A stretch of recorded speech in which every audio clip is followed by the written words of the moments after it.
And in addition to trends, each of these papers talks about what's really a fundamental question, an interesting question in social science, which is what is the relationship between micro level, individual level relationships and macro level, country level profiles, which is always interesting and challenging. Our first presenter will be Richard Desjardins. He's a professor of education and political economy at UCLA. And as you'll see, he's going to present results that show structural equation modeling at the individual level for predicting literacy, and then at the macro level, country level profiles. So it's really no surprise that education is an important predictor of literacy. I guess we'd be surprised if it weren't. And it's no surprise that the country level profiles do not necessarily, on the surface, tell the same story as the individual ones. But as you'll hear from the paper that will be presented, there are many, many other very, very interesting results that there's no way we could get without the data that we have here to look at. And the second presenter is Scott Murray, who, in addition to his current position at DataAngel, has experience in adult literacy through his work at Statistics Canada and UNESCO. And I guess I should say about both presenters, they've both really been in the trenches of assessment of adult literacy for many, many, many years. So I'm sure for both of you, having the PIAAC data is something that you've seen progress over many, many years, and it is a dream coming true. Getting back to Scott, so Scott, I venture to say, unlike most of us in this room, is an economist. And of course, what and so he naturally is interested in how the adult literacy and literacy of the population relates to GDP, and that's what he's going to talk about. And he also has some very interesting results with great relevance for the education and economic spheres. Then after they speak, our discussant, Daphne Greenberg, who's a professor of education psychology and director of the Adult Literacy Research Center at Georgia State, will give a few comments on the first paper, and then I will ask Scott a question or two about the second paper. And since this is the first session, I'll outline, then we will have a few minutes for Q&A from the room for everyone. And I have been instructed to make sure we have time at the end for the table discussions. So without further ado. Good morning, everyone.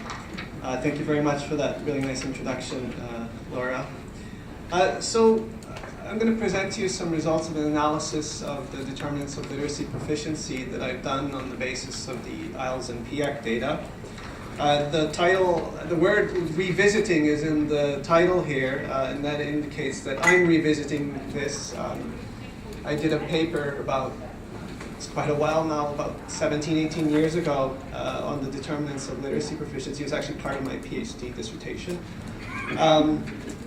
And that was on the basis of the IELTS data. So now what I've done is I've modified the model so that I can apply it to both PIAAC and IELTS and to compare some of the results over time.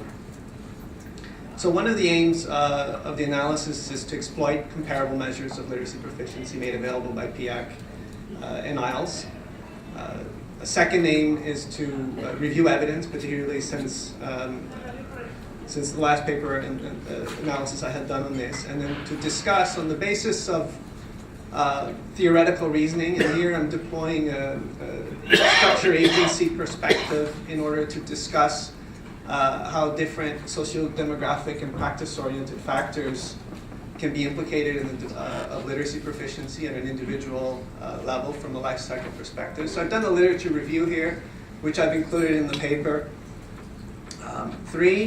An aim is to examine changes to the underlying structure of the determinants of literacy proficiency in a cross-national setting. Another aim is to ascertain how well changes in micro-level determinants over time aggregate into changes to macro-level literacy profiles. And lastly, an aim is to contribute to better understanding of how determinants of literacy can be implicated in the development of literacy and at both individual and as well as at the country level. So to explore a little bit the mechanisms that are linking the micro and macro, as Laura alluded to here. So some of my research questions are coming in at both the micro and the macro level.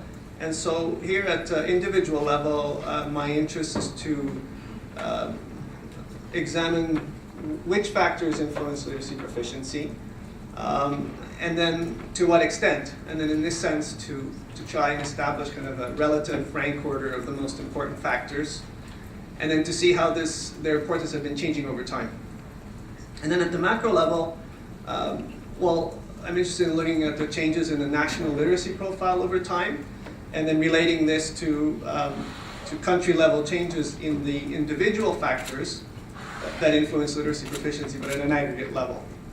So an example here would be educational attainment. So educational attainment is a very important predictor at the individual level, and then we know that at the macro level there's been a massive investment in growth of education, so there's more qualifications in the economy, and so how does that change relate to the change in the macro level literacy profile?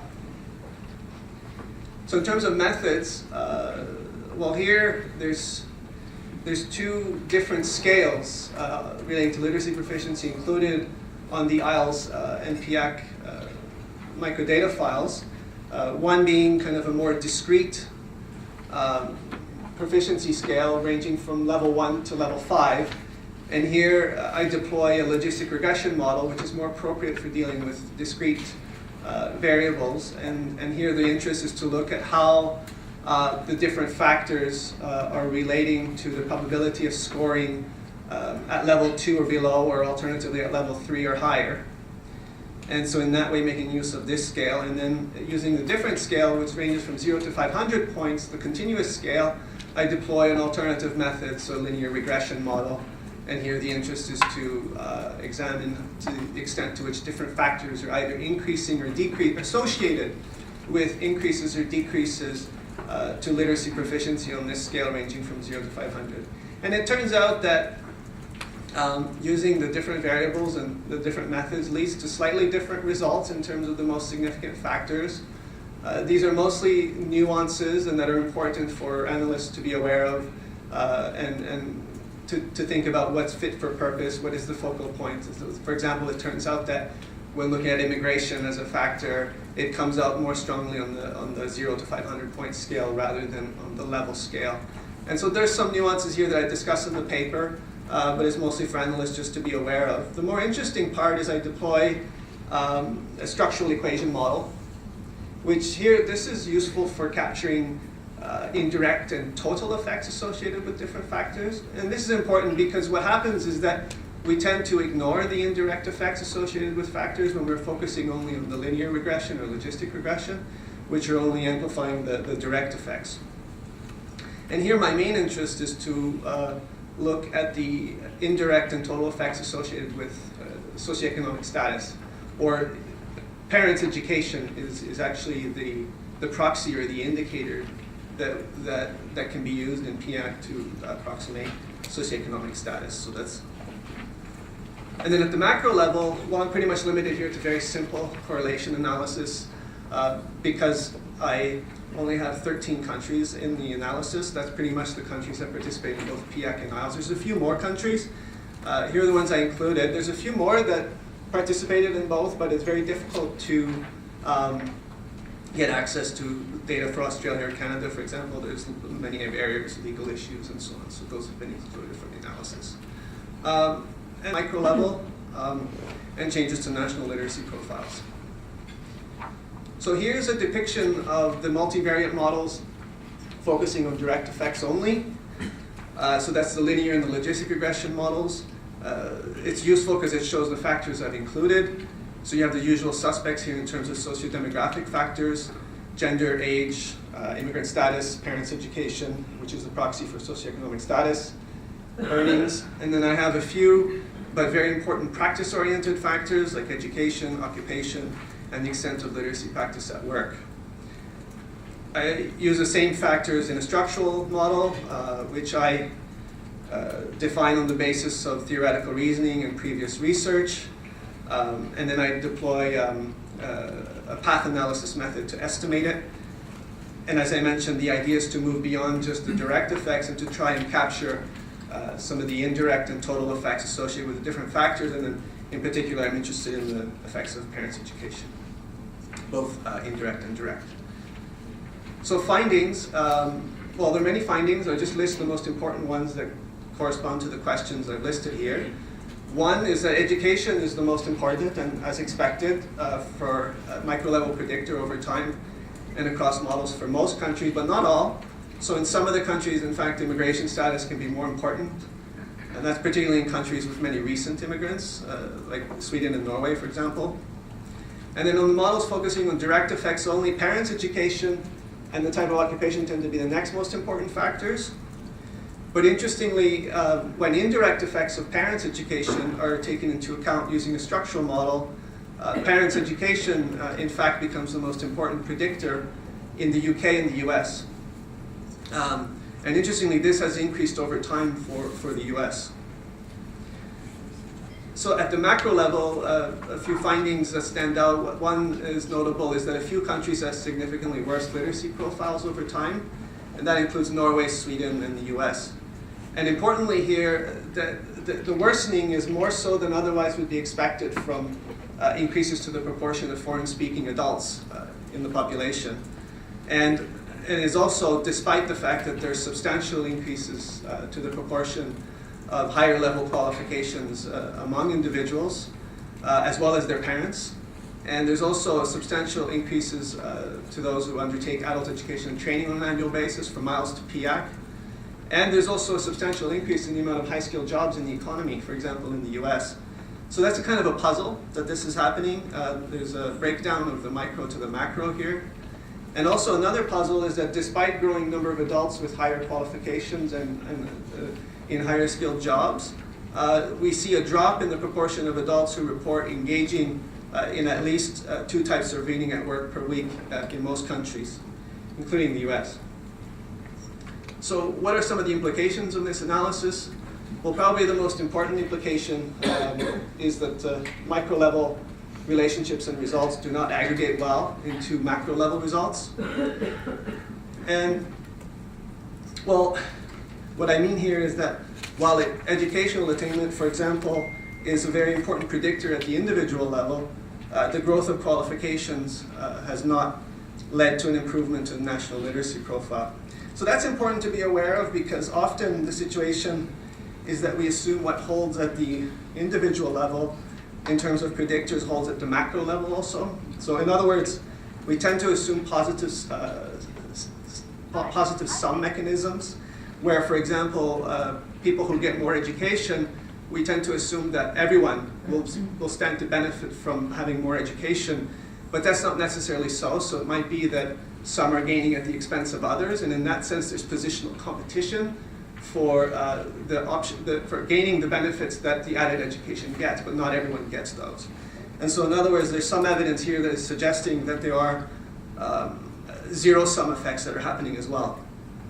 And in other words, this might be related to quality, a deterioration in the quality of some educational qualifications, and also a deterioration in the quality of certain occupations, in terms of the extent to which practice and skills are happening in those so-called skilled occupations, in terms of literacy related practices. And so this might explain some of the why micro-level results do not translate well into the macro-level results. And this seems to follow from an observed increased variation in proficiency among higher level qualifications and also among higher skilled occupations. And this might be happening as these are becoming more prevalent and saturated in our economy. At the macro level, I wanted to say here that this increased variation may be related to socioeconomic status as well. And here socioeconomic status is being proxied by parents' education. And socioeconomic status may be playing an increased role in the positional competition for quality education and quality jobs.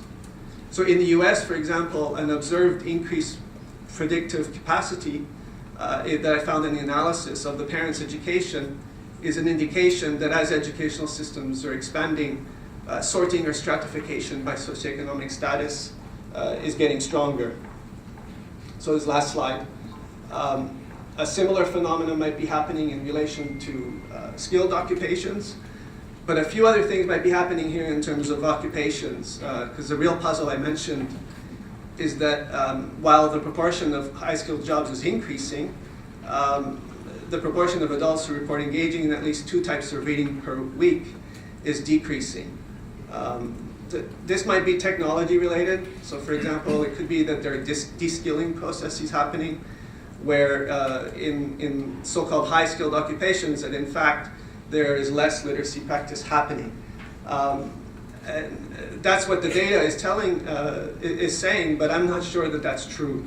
So in other words, this might be measurement related also. It might be that PIAAC is just doing a poor job at measuring the reading practices involved, or that we would expect to be involved in the development of literacy practice. So as a concluding point here, as a minimum, I think the results raise important implications for a concern for equitable access to quality education, as well as the importance of monitoring the ongoing changing structure of work practices related to literacy proficiency. Thank you. I'm going to try to answer an existential question, which is why are we here? I'm like Robin Williams' golf skit where he talks about the pin on the green being the thing that's there to give you hope. I'm going to reveal results today that show that literacy is the most important determinant of long-term differences in growth across countries, and that makes it singularly important. I also want to point to the credo of my company, which is the exact opposite of Pierre Elliott Trudeau's credo. He was Jesuit trained, and he said, reason informed by passion. I have Scottish genes, Ralph, so it's passion informed by reason. And what I care about is the generation of wealth and the decrease of skill-based inequality. So we'll come back to that at the end. The simple goal of the analysis was to replicate work we did first in 1994 with IELTS, and then in 2003 with the second round of all collection, is to answer the question, do differences in average literacy skills and the differences in the distribution of literacy by proficiency level among countries have any impact on rates of GDP per capita growth and labor productivity growth? And to do that, you need to control for the other inputs to growth that growth empiricists pay attention to, financial capital and physical capital. More subtly, the history, if we run from NALS, the young adults, to NALS, to IELTS, to PIAAC, we've had disbelief that the impacts on individual outcomes we've been seeing. Estimates of education and skills on outcomes, estimated at the individual level, have always been about 40% higher than estimated in macro models. It turns out it's a measurement problem, but we wanted to try to reconcile that difference. So the methods we used are, I'm going to say, somewhat flaky. I'm a behavioral economist, not a macroeconomist. So what we did was use the age structure in the 31 PIAAC data sets to approximate the skill level of incoming cohorts over time, how they've changed. And then to use those differences standardized to explain differences in growth rates. It's a simple time series panel regression. And in one of these regressions, you can control for leading and lagging effects and find out if there's any reason to believe that this is a causal relationship rather than you get rich, you buy some more literacy, or is literacy driving growth? So a little aside about a caveat. Much of the other research I'm doing is on skill gain and loss in adulthood, driven by the, as Richard said, the practice effects, largely, the demands that adults face in work and in society. And it's clear that this pretense, strong assumption that we're looking at the skill quality as it would have been when the kids entered the labor force doesn't happen to be true. But that's an advantage in this case because it's capturing some of the skill gain and loss. And the older the cohort, the more adult skill gain and loss it captures. And we know from doing synthetic cohort analysis of the IELTS, ALL, and PIAAC data sets that those skill gain and skill loss amounts, magnitudes, are as big as the intercohort differences, so they really matter. Okay, so now that, ta-da, there should be a drum roll. A 1% increase in average literacy scores, something like 3 points on the PIAAC scale, now drives a 3% increase in GDP per capita and a 5% increase in labor productivity over the long term. Those are huge numbers. Importantly, and fits with the microanalysis we've done, those impacts are double that they were in 2003. So the structure of the economy is changing dramatically. They were only 1.5% and 2.5% respectively in 2003. Second important function, and again important for most of the people in the room that are involved in adult education and skill upgrading, the proportions of people at level 1 and 2 matter significantly. The higher that proportion, growth rates get dragged down significantly. And higher proportions of adults with high skills, level 4 and 5, matter not at all to differential growth rates. That does not mean that those people with those skills don't matter to the economy. It just means that countries have not found any way to get comparative advantage from that end of the skill distribution. There's no shortages and no impact on collective economic performance. Okay.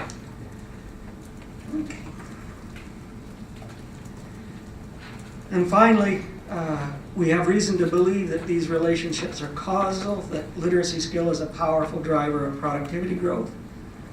The effects are all lead. If you try to lag them, you don't get any impact at all. And to our surprise and amazement, the macro effects estimated this way, with all of the noise that's in these kinds of models, reconciles the estimated effects of education and skills observed in Mintzer kinds of wage equations. So it's brought together two bodies of economic research that have remained at odds for some 60 years. So then we spent some time saying, so what would you do? And we've identified 4 different policy prescriptions that could be implemented in any order. The first is to increase the skills of kids leaving the K-12 system, give them higher literacy and numeracy skills before they either enter the labor market or go into tertiary education. Here's where I have a gesture to an old friend now passed, Eugene Owen, who said, how do you change an education system? And the answer is one death at a time. So this is the bottom of our policy prescription, because at a minimum, even with the will, political will and the money, it will take 12 years to push more kids with higher skills through the system. The second is to reduce the proportions of kids entering the post-secondary system and exiting it with low skills. In Canada, it's about 40% of college grads leave with level 1 and 2 skills, which means they're dragging down economic performance, not contributing to it. The third one is where I put my money. It's to reduce the loss of skill in adulthood. In Canada, we should have gone up 8 points. We went down 7, so there's an aggregate swing of 15 points. That explains the results that Richard presented, that employers confronted with a shortage of highly skilled people are dumbing jobs down and sacrificing massive amounts of economic output.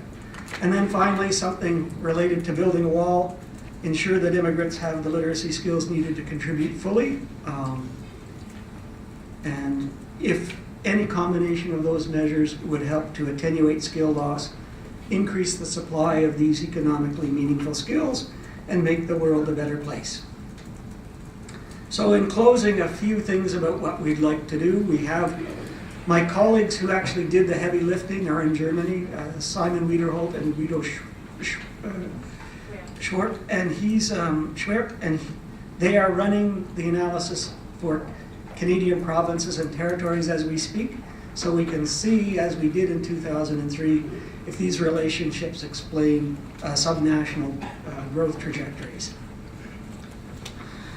The second thing is, because I'm a different flavor of economist, I would like to run this kind of analysis in a much more refined way using the actual 4 assessment cycles. So you're not assuming things about the incoming cohorts, you have to make them directly. Because skill loss is unexpected, just increasing the supply isn't going to be enough to drive higher rates of economic growth. Care will have to be taken to increasing the demand for skills and the skill intensity of employment, and for making labor markets far more efficient at allocating workers with skills to their jobs. And then we'd like to control for other things, the indices of ICT use and indices of literacy and numeracy skill use, to see if there is evidence in there that supports theories of skill bias technical change, and we think they are. And that's where you can find us. So thank you.